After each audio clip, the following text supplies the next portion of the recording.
In the moments leading up to a thunderstorm, many people notice a distinctive smell, often described as sharp, metallic, or ozone-like. This curious phenomenon is not just a figment of our collective imagination. There is real science behind the pre-lightning smell. And while we have come a long way in understanding it, there are still many questions that remain unanswered. Join me today as we explore what exactly causes the distinctive smell before a storm and unravel the fascinating science behind it. Let's start with the basics.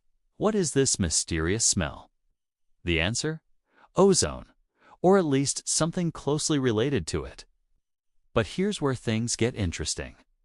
Unlike the common 6-letter oxygen, ozone is a 3-letter molecule consisting of 3 oxygen atoms.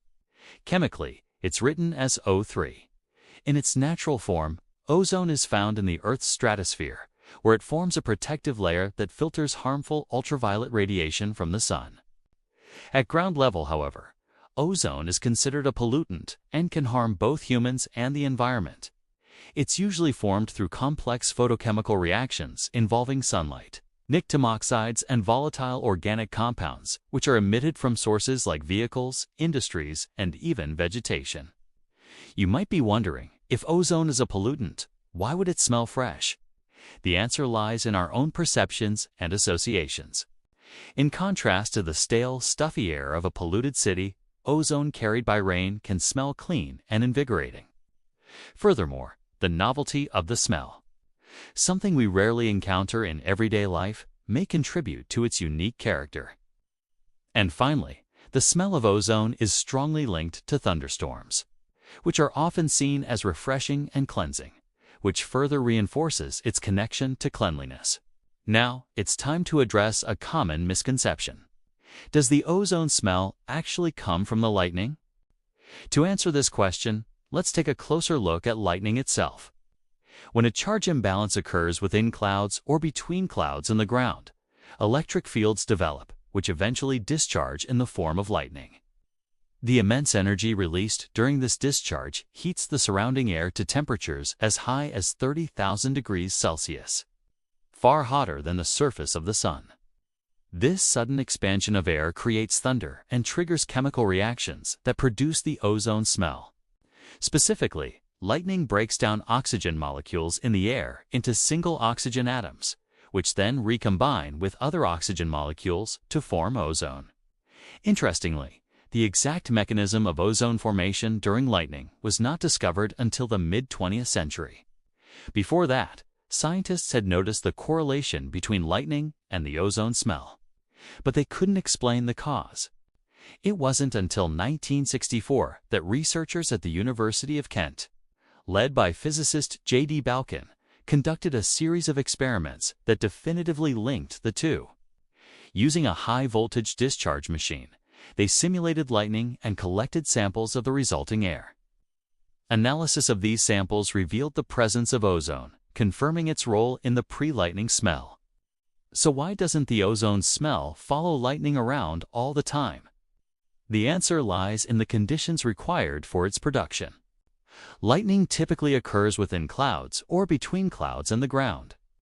The necessary conditions for ozone production are rarely met at the Earth's surface. In addition, ozone is a highly reactive molecule and can be destroyed by UV radiation or reaction with other pollutants. There's another twist to this tale.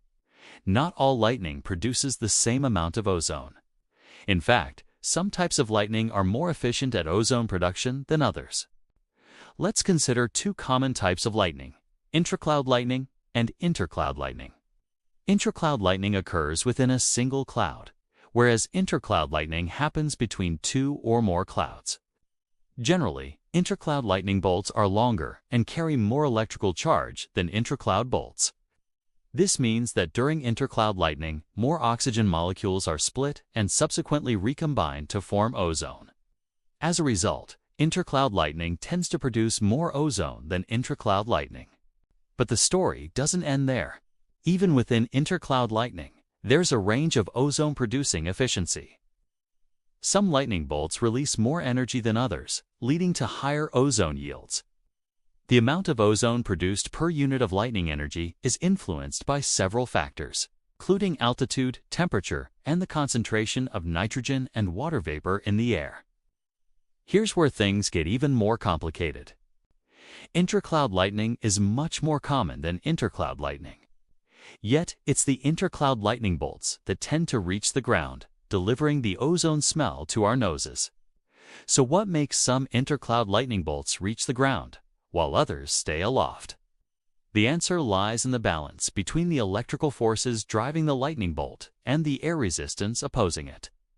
If the electrical force is strong enough to overcome air resistance, the bolt reaches the ground. Otherwise, it stays in the air, meaning that not all intercloud lightning is created equal when it comes to producing the ozone smell. Only the ones that reach the ground deliver their ozone cargo to us. But wait, there's more. Even when an ozone-producing lightning strike occurs, a number of factors determine whether or not we actually smell it. One crucial factor is the concentration of ozone. A small amount of ozone produced by a distant lightning bolt can easily disperse into the air, making it undetectable at ground level. On the other hand, a large amount of ozone produced by a nearby lightning strike can create a noticeable smell. Additionally, the atmospheric conditions play a significant role. For example, the presence of other volatile compounds in the air can either enhance or mask the ozone smell. Similarly, wind can carry ozone away from its source, preventing it from reaching our noses. All of these factors combined make predicting the occurrence and intensity of the ozone smell quite challenging. But it's not just about the chemistry. The human element also plays a crucial role in the story. Our ability to detect and identify the ozone smell is influenced by our individual olfactory capabilities, memories, and cultural associations. Some people may be more sensitive to ozone than others, while some may have a stronger connection between the smell and thunderstorms due to cultural beliefs or personal experiences. To understand the full complexity of the pre-lightning smell, we must consider the interplay of atmospheric science, chemistry, biology, and human perception.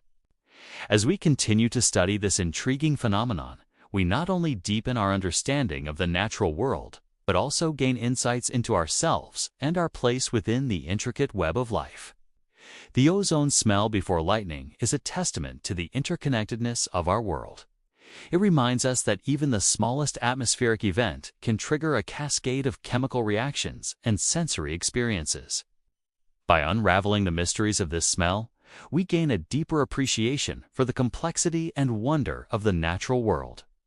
So the next time you feel the rumble of thunder in the distance and catch a whiff of ozone in the air, know that you are witnessing a symphony of nature's elements. It's a symphony that resonates from the depths of our planet to the heights of our atmosphere and within the intricate pathways of our senses. If you enjoyed this episode, won't forget to subscribe to our channel to stay updated on our latest explorations of the natural world. Your support allows us to continue producing engaging and educational content that brings the wonders of science to curious minds like yours. Together, we can unlock the secrets of the universe and inspire future generations of scientists and explorers. So join us on this incredible journey of discovery and let your curiosity be your guide.